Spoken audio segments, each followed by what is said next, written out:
Right, welcome back to the Not Pod. In today's episode, we're taking you across the water from Europe across to Waka waka, Africa. Africa. We're going on the ferry to Morocco. So our first steps into a whole new world. How we actually found the place, what we thought could be a new home forever, and the story of why we nearly stopped travelling altogether. But of course, something happened that changed everything again. As always. Dun dun dun! We'll get out in there. We'll get into that later on though. Right, let's get started. What will the atmosphere like at the port then? So I'd say on the Europe side it was pretty chill. It felt like any other port. When we got into Morocco though, it felt like a military operation. They were emptying out like everything, weren't they? Like they were pulling people out of the campers and going and having a look. They were emptying out vans that come across. It looked mostly like the Moroccan vans that had been to do like big purchases at supermarkets and stuff like that. They were getting fully emptied out, like literally Even everything cars? was getting pulled out, yeah, even cars. But the camper in front of us, they completely stripped and made them put all the bedding out and everything, so we were like, oh god, here we go. It's in the middle of the night, I was absolutely shattered. I was like, this is not a good sign. Because we crossed on an earlier boat. No, yeah, an earlier boat because we were booked to go on one morning. Yeah. And then we thought, oh, let's just go now. Yeah, so we ended So we up going like 3 hours or 4 hours earlier than we were meant to from when It we was a booked. good day. Oh, what? Yeah, because we should have gone at like 8 in the morning. We ended up going at like 10 p.m. Ah, no, that's 10 hours. Yeah, and then we didn't get on the ferry until like 1 because the queue was that long in Spain to get on it.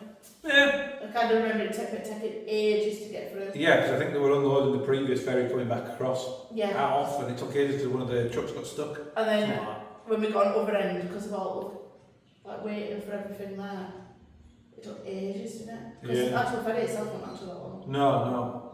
So our first border interactions then, did you think it was funny, awkward, intense, what? Like? A bit weird, it's just someone just took a big fucking passports. Like, Yeah, they didn't really explain what they were don't talk to doing. you. They came up and they took his passports and took all the documents for the van, like his insurance and stuff like that. The question was about his insurance. I gave him a sheet of paper that showed we had insurance that covered us in Morocco. It just felt very weird. He wouldn't give us his passports back, and we were like, oh god. They pulled us off to one side, and we thought they were going to be the same as the other camper van, emptied out completely. Left us sat there for about 35-40 minutes. Obviously, I'm absolutely knackered, I'm pissed off. I wanted to just go. We thought we'd go straight through, didn't we? We didn't expect to wait for hours on both ends. Yeah, no, it was just weird. But yeah, so the moment that we left the ferry from Europe, Oh mate, I just want to go to sleep, maybe. there were no beds again. Yeah. Did we stay in the camper on that one? Yeah. We had like the lady in camper. That was way I telling went me, to and sleep. yeah, you all went to sleep, and I sat and watched telly, and I fell asleep watching Yeah. telly. Because there were nowhere to sit, it packed to the ferry. Yeah, so they let us actually sit in this camper. They just said that we had to lock the doors when we were in there, so that were helpful because it was better than sleeping on the floor from the last one that we did. So first sights of Morocco, it was night time, wasn't it? So we didn't really see much. It was just bright lights Felt them fucking, what are they called? Speed bumps. in the dark. You didn't see them, you fucking felt them. Yeah, no street lights, big massive Oh, speed Jesus. bumps, even on roundabouts. Driving down, hitting a speed bump with no suspension. Yeah, it wasn't pleasant. I know. And we just got on ferry and thought, oh, go somewhere to sleep. Boom, 4 I'm awake. Oh! So his first 5 minutes in Morocco, one great. Obviously, we just got stuck at the customs bit. Everybody for did ages. customs bit. No people tried to leak SIM cards and shit, but we already had that sorted, didn't we? Yeah, we already had They were ours. like, do SIM card. No. Little segue to us. A little segue there to a sponsor. If you are travelling and you need a SIM card, check out Holofly. The link is in the description below. You can grab yourself a SIM card that you can use everywhere in the world. We use it now still, and it works from country to country automatically. So, right. So, realistically, with the first 5 minutes weren't anything other. We drove straight from getting let out to a car park that was just outside the port. Yeah. There was one inside the port, but it was for going the other way. So we couldn't really park in that one, so we went to the nearest one that showed up on Park for night. Yeah. Great app if you're travelling as well, check that out. We are not sponsored or anything by them, but it is a fantastic app to find places to camp. It works pretty much everywhere, doesn't it? Yeah, it does, but you've got to be careful because some of them are actually. Real campsites, Yeah. yeah. Some of them are a bit dodgy. brings us on to this talking point that we're on about right now. Obviously, we parked in this car park that said it was free parking. There were no signs or anything when we got there. There were other people in campers there. But we got woke up at about 5 o'clock in the morning by a guy knocking on, saying that he was like a warden for it. And we showed him the app and said, look, it's free to park here. There's loads of reviews of it being free to park here. We're not paying. And he's like, you need to pay, you need to pay. So we just shut the door, ignored him, and then he kept knocking and knocking and knocking. So we just backed up, put all the bed away, got in the driver's seat and drove off. But it wasn't a great way to start the Moroccan adventure, was it? No, in it terms of was someone trying to scam you. that side. Yeah. It was just someone who was just sat in car park. He didn't have uniform on like the usual. It was usually got little like Vests and vests stuff and on with stuff a council badge or something, yeah. or the like police or the security or something. So it was just some bloke who just rocked up, wasn't it? Yeah. Were there any real culture shocks that you found there? No beer. I mean, you knew that going in though, didn't you? I knew that going in though. It was also your first experience of shitting in an hole, like, and having to wash your bum hole. Right, I've been all over, but I've never shat in an hole or washed my bum with Them squat toilets are horrendously difficult. I don't mind using a bum spray. Yeah. I've got used to it over here now in Asia, but the squatting over a hole is so difficult. My legs can't hold my weight. It made me feel sick. I couldn't do it. I still want my toilet, but yeah, so you went with a portable toilet that you ended up using instead, didn't you? Completely. Yeah, the spray I've got. I don't mind. Yeah. I still rather have toilet roll, but the spray you do feel a bit cleaner. It is. It's weird cleaner. I'd eat off my arsehole now. Oh, it's not lovely. You would would. know that. Right, so driving differences, right? Anything can you remember with the like speeding? They were sat on corners waiting for you, weren't there? And they deliberately were at points where the speed signs were confusing on whether it changed the sign to change it down, were hidden behind bushes. So then they'd take you back up and go, look, it's there, and you're like, well, I can't see that, and then they'd argue with it, and you had to pay a fine on the spot, which were a big culture difference. There were no bring your ID next week and pay a fine. It were give me money now. But they changed the price depending on who you were and shit, like, or what you said that you had on you. If you only had like. Yeah, because the first time we got pulled over, we had no money, which was for crossing a white line. Oh, so yeah, the solid white line coming towards a bench, similar to what we've got in England, where we have the double lines on the centre, or the solid line in the centre. We didn't see that it had gone solid, and we'd started overtaking, and then it went solid. It went solid when you started? Yeah, we started overtaking, and it went solid midway through the overtake. Copper saw it, pulled us over, and he tried to find us. We didn't have enough cash on us. I asked to pay a card. I said, can I get a slip and go pay it later? No, it was instant cash. We didn't have it, so he ended up letting us go. So it seems like a big money making racket. It's a bit like the fines in England, but there's just no, you've just got to pay it there and then. So if you haven't got cash, you're screwed because you can't pay it. Yeah. But I think that's only England that lets you do that, to be fair, because in Asia it was saying you had to pay the fine on the spot. Yeah, you got to pay that, yeah. It had to be in cash. Yeah. Right, so food markets, the normal markets, pricing surprises, anything that you found you just didn't get your head around the money, did you? I still don't, I can't get, I only understand pounds.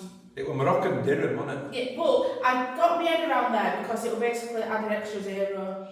Yeah, so if it were like 100 something, it was like a tenner for us. Almost, yeah. Wasn't it? Yeah. Like, oh, thereabouts. So something like 50, it was like a fiver. That's how my brain works. I feel like it were 100 off, but yeah.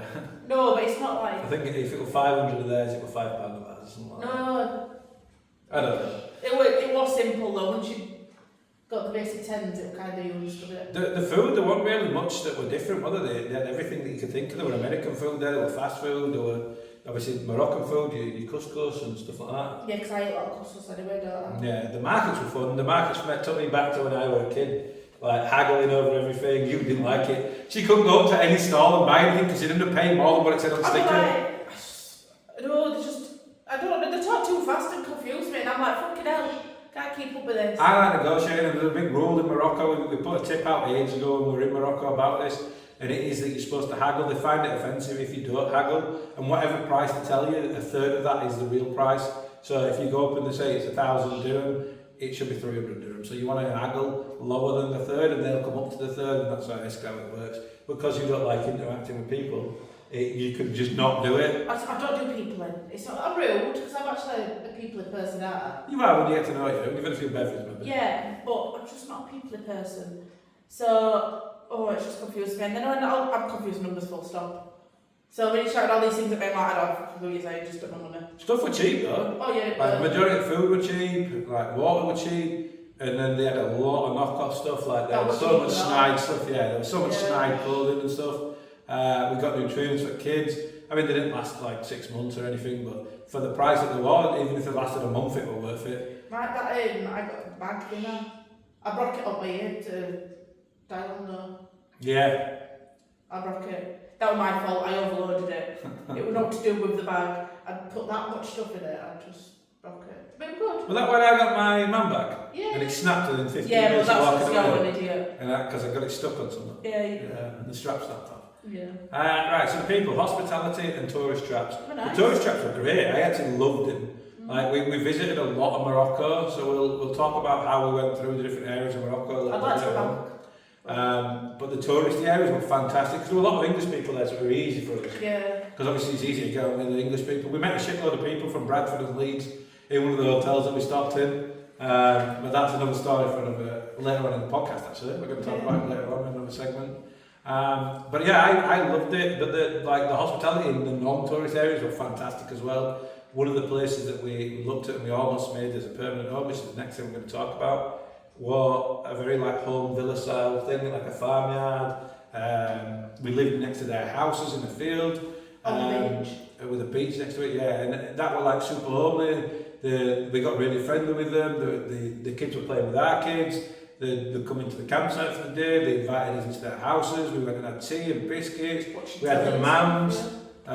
It were fantastic. So both aspects of it is beautiful. Like Morocco's one of the nicest places I think I've ever been, other than this place we're in right now. Yeah. Which I can't wait to do this on like episode 5 or 6, where we talk about where we were here, because it is beautiful. And for the money, it's so good. But like Morocco was so cheap, like it were, the campsites were just nothing, weren't they? Like majority of them were free stopovers, and then the ones that you did pay for, you were paying like £6.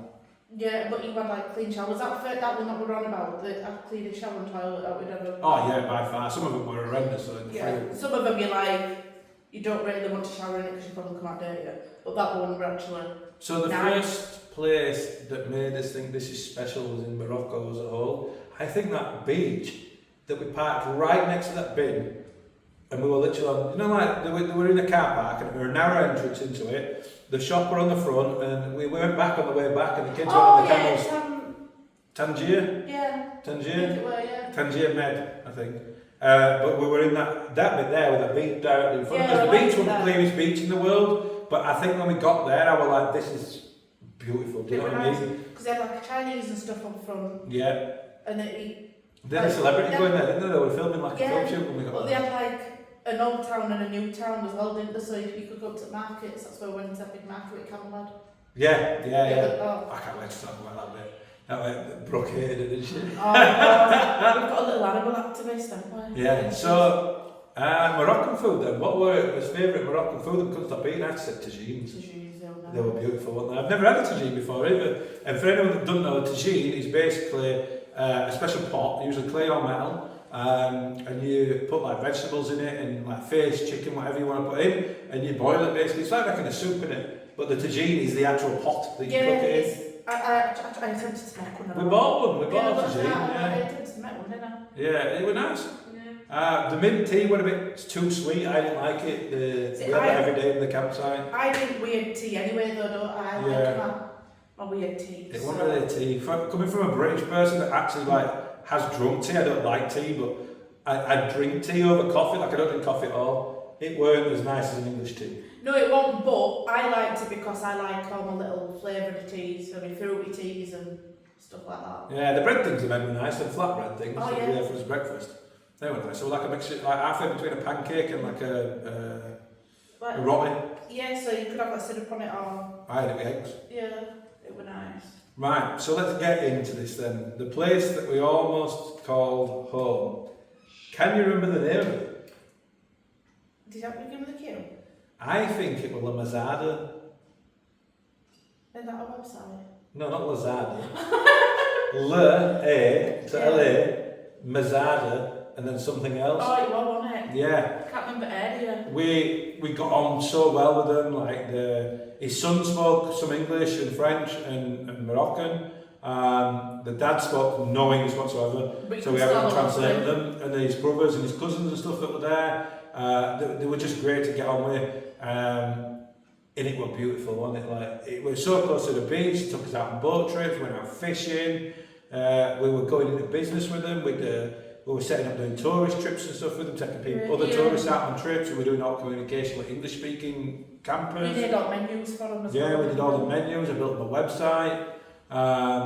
We were going to stay there forever. We'd picked out a plot with them, discussed it all, and we'd worked out a price. They were going to take down one of the fences, and we were going to move into one of their gardens, so we were off the main campsite, but still within the area of it. So it was easy for kids to play. Yeah. And have a new fenced area put in for us, and we were going to build like a wooden hut to have the camper open into, so that we had an outside cooking area that we could use just for ourselves. They did let us use theirs up in the actual main hut, but it was nice. The only problem we really had was the internet was a bit sketchy there. It just stopped working, did it? About 9 o'clock at night, you couldn't watch now, you couldn't go on. Yeah, so that was the only real problem we had there, but it was sort of in the middle of nowhere, but it wasn't at the same time. About half an hour in a taxi to get to like a town. But they had like a little shop if you needed to go to a shop. So it's not like you're short on that. Yeah, his brother had a shop, didn't they? Like a little if you need any meat, they always have like loads of meat you can buy off them. Yeah, and we could go out and fresh catch fish and stuff like that. I don't eat fish, but... Yeah, so it wasn't like you couldn't get out even if you wanted, middle of nowhere. Yeah, I get what you mean. Yeah. We found it again on Park for Night, didn't we? So again, shout out to the app. We found majority of the places. But there's two close to each other. It's not the first one, it's the second. Yeah, so as we got there, we pulled in, and the one that we were going to wasn't the one we ended up at. It was the other one behind it. And there were a young lad with a push bike that came out. They'd sit on the roof and watch for you coming into the street that comes down. It only takes you to one or two places. Their campsite, all the other one. And as you get to the crossroads where you go left for the other one and then right for theirs, they come and meet you and ask if you're coming for a campsite. So obviously you say yes and take you down, and you realise it wasn't that one. But it was so much better. It felt more homely. The other one wasn't the same. We went up and had a look at it, and it just wasn't the same. We spoke to people that had been in both, and they said this one was way better. The toilets were the cleanest toilets and bathrooms I'd ever seen in a campsite. You could do your washing and stuff. Yeah, the washing machine. Lines, everything for you telling you stuff on it. You put it in, you paid them some dirham, and then they took it out and hung it up on the washing lines and everything for you. It was honestly, it was great. It felt like actual family. When you were there, you didn't feel like you were in someone else's space. You felt like you were at home. Like, it was so amazing. Like I said, they were so friendly to us. They took us into their houses. I had a traditional hammam with one of them. Like, we sat and scrubbed each other's backs. You had one. You were all awkward because you were fully naked. Oh my god, I would be conservative. But she took me pants off. I mean, you're meant to be naked, to be fair. Yeah, but I would try to be nice and think, right, I won't get my bits out, so I kept my bikini top on and my pants. No, the men stayed with the shorts on. She took them off. I was like, oh, okay then, that's what we're doing. You scrubbed your boobs. She did. Yeah. It was beautiful though. The mams are fantastic. So much better. I miss the man so much now. Like, I had one more after it, and I went to like an actual business, and it wasn't as good. Like the ones, their own one were way better. And it was literally just in a wooden hut that they built in the back garden with stone floor, and then underneath they burnt a load of wood to make the floor heat up, and then it made the water tank there, like a metal tank in the corner, like an old keg or something, that warmed the water up so that you could have the steam in there and stuff like that. Honestly, for what they built, in how they've done it, it was fantastic. It was so much better than the modern business ones. Well, the stuff that they built on that side. Because they've just done it all the time, haven't they? Oh yeah, they built everything. They built the hut and stuff. They had a hut for the staff to sleep in on a night. Obviously, they had the area for you to sit in and have breakfast, and they had the kitchen. It was good, man. Like, for what it was in the country that it was in, they were very, very well developed within that small community. And it was nice to see, because some of the other places, the little big cities that we went to, you went to the edge of the big city, and even that one was developed as what they were there. The cost of living were just non-existent, wasn't it? Even like going to the shop and buying everything in the shop, you couldn't spend more than 50 quid. It worked out like 10p each or 12p each. For a packet, yeah. Like, it was just stupid cheap. Snacks, gas bottles were cheap. It was like a tenner for a gas bottle, wasn't it? Yeah, and it lasted you like 3 weeks, man. It was just so cheap. Electric were cheap. Everything was fantastic. The internet was a big problem for us. Couldn't do meetings, couldn't do any uploading to YouTube. It were difficult. But like I said, we were ready to still even with that issue. We were ready to make it home because one of the other campers we spoke to had Starlink there and it was working, so we were going to get Starlink sorted out and set up internet for the camp and everything like that. So that there was proper Wi-Fi there, because they had Wi-Fi but it wasn't good with it. No. And the signal for like the mobile network wasn't good either. So that would have Yeah, because I got a issue. local SIM, didn't I? I ended up buying a local SIM, didn't I? Yeah. So what we were planning, like obviously school-wise, kids were going to do homeschool, they were going to go out on the boat trips, they were going to be working with us, we were going to go out and do all these tours, we were going to take our people on quads, we were buying our own quads to take people out through mountains and They stuff. would give us a plot of land if we wanted land. Yeah, we were literally renting, we'd done a price for everything. And we went to the police to go and see how it worked with his visas, to make sure that we could get all those visas sorted for long-term work and long-term stay. We got back to the campsite and there were a French guy that pulled in, and as if you've watched this podcast before, you know we don't like the French campers, the dicks. Well, they're the ones we've met have. Yeah, and they complained immediately. We had some music on about 15% volume on one of his portable Bear in speakers. mind, while lads were working on the farm a bit, they Yeah, were putting the people that worked at the camp were putting their own songs on our speaker, weren't they? Yeah, yeah. So it wasn't even like it was our music, it was Moroccan music that they were on. While they were weeding and digging out places and we were marking out the plot that we were moving on to. There were another camper, one behind the one that complained, that were out dancing. Everyone on the campsite had a fantastic day that day, except for that one person that just pulled in and complained. I got pissed off, honestly, because they complained to the boss, and the boss told us to turn the music off. And this guy was only staying for 2 days. So we thought, alright, we'll turn it off, and then what else did And they complained about the kids. Oh yeah. He complained that the kids were playing football with the Moroccan kids that lived there, saying that they were making too much noise. And I said, well, just piss off then, fuck off to the other one around the corner. Yeah. And they ended up packing up in the end, and that's how we found out the ones behind them weren't with them, because we thought they were all together, yeah. And they were like, no, he would enjoy music and stuff, and I'm like, but he made us turn the music off, and it annoyed me, because we were there for we were stopping there for almost 2 months. We'd been helping him, we were doing business with him, and then for him to kick off for a guy that was stopping for 2 nights, and I'm like, and he was complaining about him as well, he was saying stupid French twats and stuff like that, so it was a bit irritating on that part of it. And then like I said, we went to the police the next day, and when we got back from the police, we went to ask them about the land thing again, and just said, before we get the money out, can we get a price on the hut being built? And then they were like, I've decided that about 2 hours later, Ken, we moved this camper down to where we were going to be staying. So we were up against the fence and ready to cut the fence, and as we went to do it, they came and knocked on, and they were like, his son this is. And he said, oh, my dad wants to speak to you. So I went up and he says, we decided that we don't want you to stop. Yeah. And I was like, but I've just gone and done all the paperwork with the police, and we've agreed on the price, and we set it in stone. We shook hands on it and agreed, and he's just like, yeah, no, we just don't want to cause any issues with any other campers and stuff. And I'm like, alright. So we packed up and left. Because someone complained that where we moved to, which was where we were putting the plot of land, there were another camper at a time next to it that were French. We're another French person. And they complained that our camper was too close to their camper, and I'm like, but this is the plot that we're living on permanently, so we move into this, you're happy to move somewhere else on the campsite? He came in after, so we'd pulled in there, yeah. moved from up here to down there. No, he pulled in and we parked behind him. Yeah, but there were a big gap. Yeah. But he was walking around, and do you see somebody walking around and talking about you, because he'd go to every camper, yeah. He would go into every camper like this looking over them, and I'm like, oh God, he's going to moan again. And then they came. This guy's going to moan. And he went and complained, and obviously when he went and complained about where we parked that were close to him, even though it were in our plot of land that we just fucking rented, they came and changed their mind and said that we don't want to do it anymore. And I was like, oh, alright. So we packed up and we went to leave. They tried to get us to move camper, and the battery had drained overnight.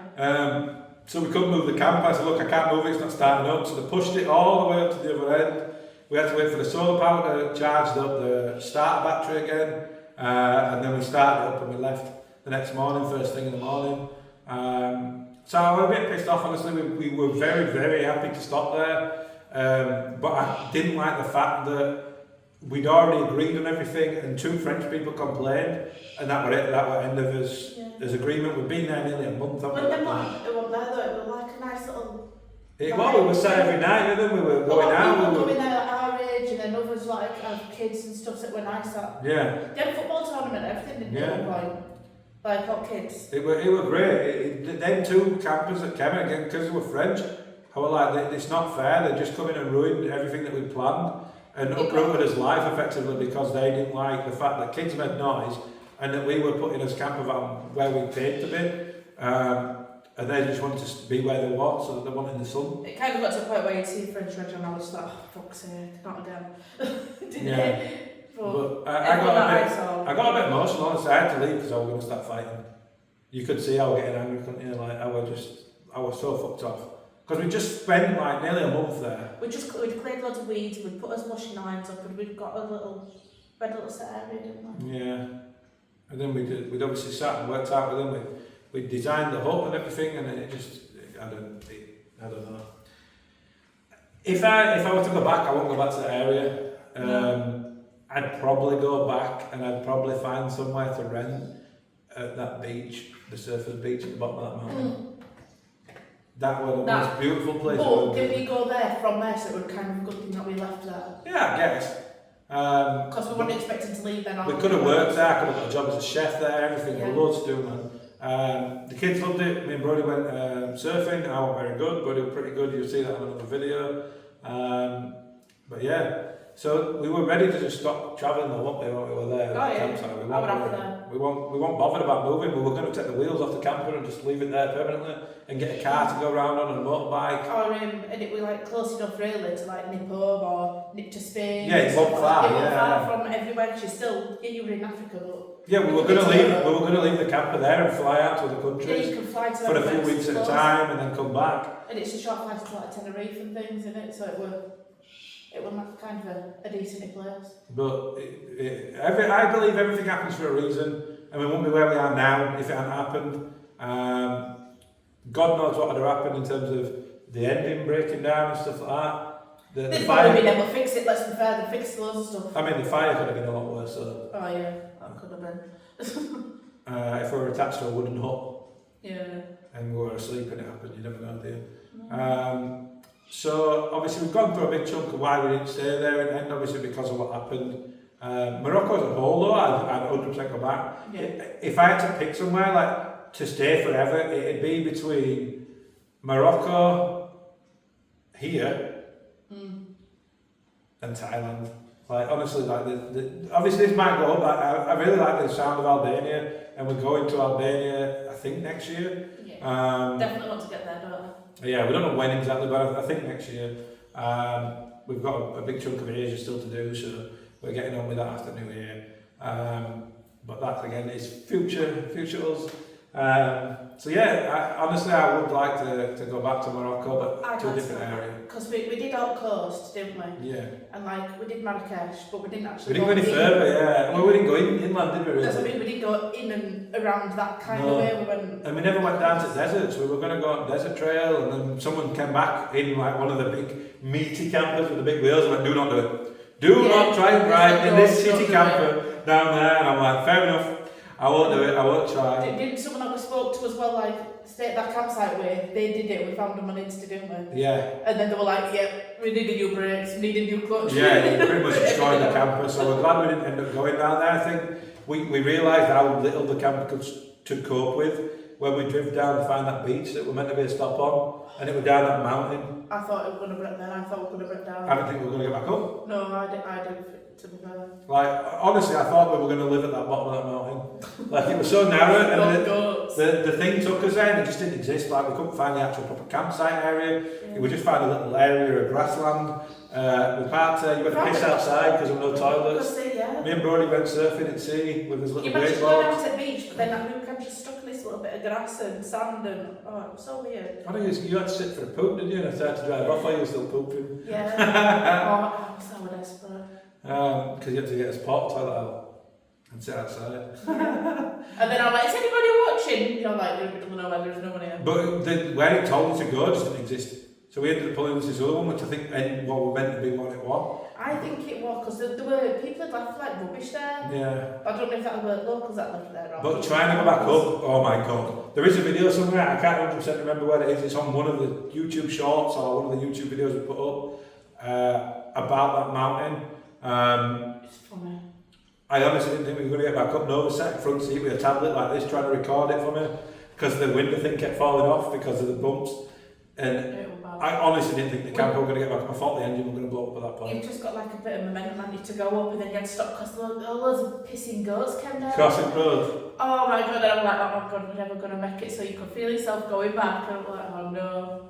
It would be like a dirt track, wouldn't it? Yeah, just a dirt track down the mountain. But there were lots of big buildings down there, so they were building a lot of stuff. I think it was a rich area though, because there were like loads of fields and crops, and there was these big fuck-up mansions that were getting built, and there was one bit ahead, there were like an horse. What's it called? You know where they have horses running around? It's not an aquarium, it's a equestrian. Equestrian's like centre. Oh. Yeah, like an equestrian centre, but horse polo shit. They had that. Oh yeah, they got a polo thing up way down, weren't they? Yeah. Like a golf club or something down there. I'm like, how the fuck's driving down this mountain? It's got this golf club, what a stupid place to put it. Yeah. And I'm like, this is ridiculous. But I honestly didn't think we were going to make it back out of there. But like, if we look at like the rest of Morocco, everywhere was beautiful, wasn't it? Like the hotel that we stopped in, we pulled in and we stopped at the side of the road, outside the hotel. And we were like, let's go. You wanted a drink, didn't you? I wanted a because obviously there's no alcohol in Morocco in the shops. We went down to where were we? We went down that beachfront. But there's no alcohol in the shops in Morocco, obviously, because it's a dry country. Unless you find the right kind of fall. Yeah, the right kind of falls had alcohol in them. But generally you couldn't get any alcohol anywhere. So we looked at the prices of, where were Agadir? Yeah. Agadir. So looked at the prices of going to one of the places that had a license for you to buy alcohol, like a restaurant that served alcohol, and for us to go and have a few drinks together, it was more expensive than a night in the all-inclusive hotel. So to get food and drink for 5 of us. Yeah, so we booked into the all-inclusive hotel for a night, we got us wristbands, got all-inclusive drink, got absolutely pissed all night. That's where we met the guys from Bradford, the girls from Leeds. We got absolutely smashed. Yeah. Well, I don't drink, as most people know, and I was. You would get like 3 at a time, yeah. just three vodka cokes and our learning. But also we had like the girls had their own bottle of vodka on table. That they brought in, yeah. So not only were we getting the bar, we were having the vodka out of it was good. But it was fantastic, yeah. The food was good as well. We met other people there though as well, and they were all on that. Yeah, loads of English people. It was like Benidorm in Morocco, wasn't it? It was fantastic. There is a video of us doing a tour there, and then we go around all the pools and stuff. We were a bit cheeky though, we snuck in a few times after to go swimming. Maybe had a meal or two on last day before we left Agadir. I might have got some breakfast and some nibbles. Yeah, we didn't get any more beer though, we didn't take No, I didn't. But we went back in for a couple of swims at pool. I think we were there for about a week and then outside. Yeah, but we didn't go every day, we no, twice. We'd nip in. Yeah. Breakfast just to get a bit of breakfast. Yeah. So, nip in for a dip. You go grab some croissants. Yeah, it wasn't like we went there to have a fucking banquet. Honestly, the staff saw us and didn't care. So we were like, we felt a bit guilty at first, and then we were like, when the staff didn't say anything to us, just said good morning to us, we were like, fair enough. They know we'd only booked one night, because the guy that did it, the booked me in, well, the guy that spoke to me, he was the manager, yeah, so we were like, yeah, they're not bothered, so we'll just keep doing it for now. But we didn't take one person and go for breakfast, and that was it. We won't take everyone up or all like that. Like I said, we mainly used pools at showers, wasn't it, just so that we could have a proper shower, because they had outdoor showers there. Proper toilets. And toilets, yeah. So yeah, we went up, and obviously we were socialising with people that we'd met there that were stopping for a week and two, so we were going up and having a chat with them on the night, just sitting and drinking water that we took with us. We literally parked outside it, but opposite where we were parked, there was the beach as well. So it was nice, a nice area. Yeah. If you had to pick one of the touristy places we went to, which were your favourite? The surfing place. The one at the bottom of the mountain? But, oh no, I don't know. See, I liked Agadir. I liked Marrakesh. I hated Marrakesh, we didn't stay there. No, we didn't stop in it, but we went in. I liked the hustle and bustle, the busyness and stuff. I hated it. We pulled up for one night, didn't we? And someone came up and then we thought we were going to get robbed, so we moved. Yeah, someone were filming us, weren't they? Yeah, they walked into his camper and were filming inside and shit. So I chased them with a knife and they ran off. And we went and reported it to police, and police was like, nah, don't park there. And I'm like, you take a piss? Just comes out, like that. Yeah. So that was a bit sketchy, but like, we didn't really end up going to do the stuff that we were going to do in Marrakesh. I can't really say, Marrakesh was nice, there was so much you could do there. I'd like to go back there, not in a camper. But the only problem we have there is, there were... That's where you get your beer as well. It is, but there were campsites we didn't let kids in. Yeah. Campsite let kids in, but only over 12. Yeah. Campsites are too expensive and they didn't have Like facilities. 40 quid a night per There were no person. point paying it because you've got enough all for it. Yeah. It's dearer than the hotels and Yeah. these campsites. And it was just, well, what we actually paying for, then we struggled just to find somewhere for all of us, didn't we? Yeah. It was just... And then I thought, no. We even called back in at the campsite, didn't we, on our way back up?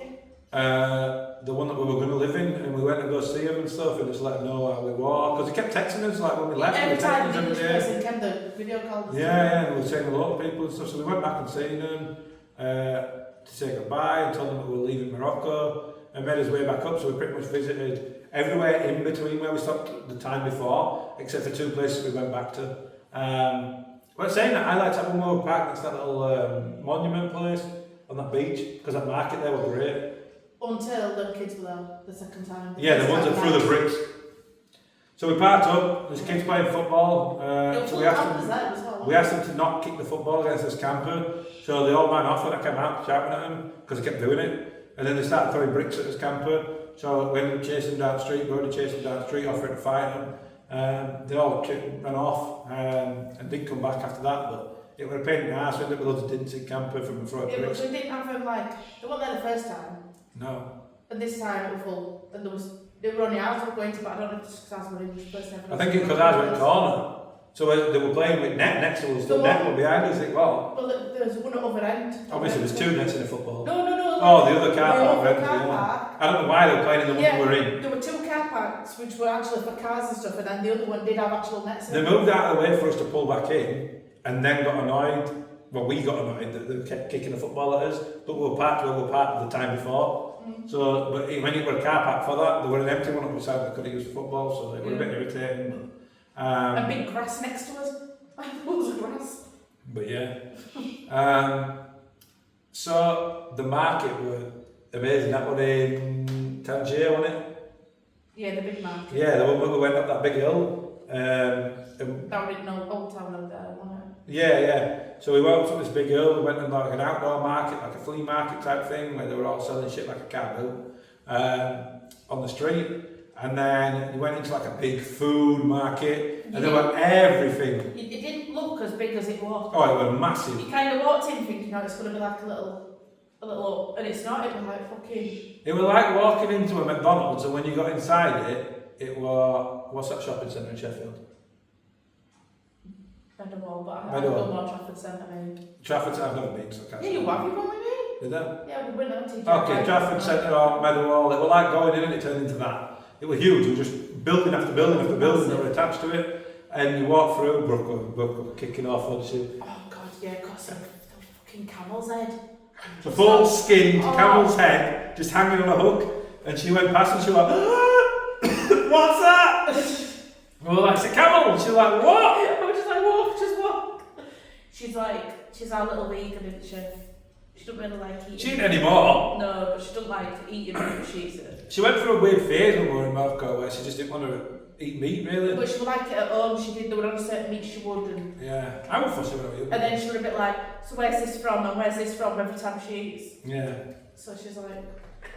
And here we've been giving them soybeans and telling them it was chicken. Yeah. So they don't really know what they're doing. Right, it is time for... Me to throw my drink down myself. Quick fire questions! Right, what were the best meal you had in Morocco? Tagine. I agree, I love tagines. Worst bathroom. Ooh. I know. Go on. Where we pulled in at that, we're on a big main road, and they were like, I don't know if it went in the garage, but there was like some little huts, and then the toilets were like, there were only standing ones and one normal one, and I can't remember where one were near a train station. I can't remember where the fuck I haven't got a clue. Anyway, there you go. There's a video of it. Most chaotic moment? I think when they're driving at night, on the speed bumps, on the roundabouts, so we didn't expect to have speed bumps, and everything fell out. No, I think, where were it? Where was that place? Casablanca, driving in Casablanca. Why? That was just chaos. Why? Oh, because of the traffic. Oh, They're pulling people over on the roundabouts, stopping the traffic. You're like, trying to get around it. Right, the nicest person you met, it has to be the campsite, man. It has to be the guy that owned the campsite, the guy that owned it, or his brother. Yeah, the one whose daughter I was fake marrying. he was the nicest guy I've ever met, I think, in my life. Yeah, it was nice. And remember that YouTuber guy that helped us as well? Yeah. He suggested loads of places for us to go to. Yeah. I can't remember his name. I think the brother, my wife's dad. Yeah, my father-in-law. I think your father-in-law. He was nice, yeah. We were drinking tea, watching the programme, and we didn't understand it, but we all laughing at the same time. Yeah, we're good, I liked it. Right, one thing you'd go back for. Oh. I think the people. Yeah. I love the Moroccan people. Like, majority of them, that one guy that pissed me off that got drunk outside the camp, same that place where we got bricks on, there was a guy that pissed. He was funny, but I was trying to go to sleep. And he was nice, and he actually did like listen. Yeah, he did. His friend got annoyed, but he listened and asked him to move. Yeah. But again, and then that was the worst thing one of the kids probably were. And he was there the second time we went, and I noticed he must have recognised a camper or me or you, and he went at the same time as what we asked him. Yeah, next day. Yeah. Right, so one thing you'd avoid, the French.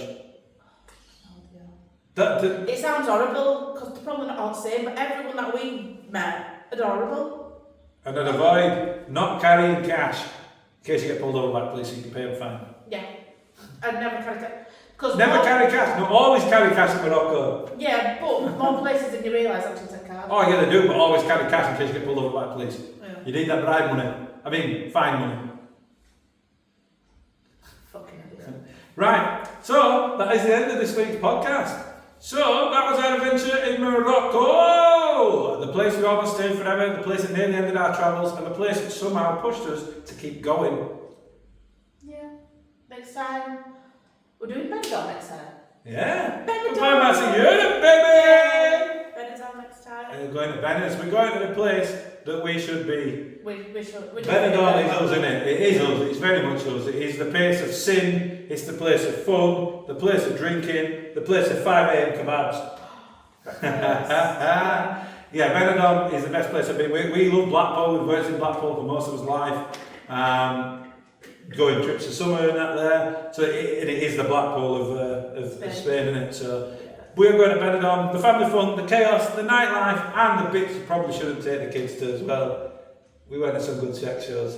Yeah, it was really good. Someone got involved. Yeah, but it was fun. You're just jealous that you didn't. I am, to be fair. But we'll do that in next episode. So we'll see you all next time.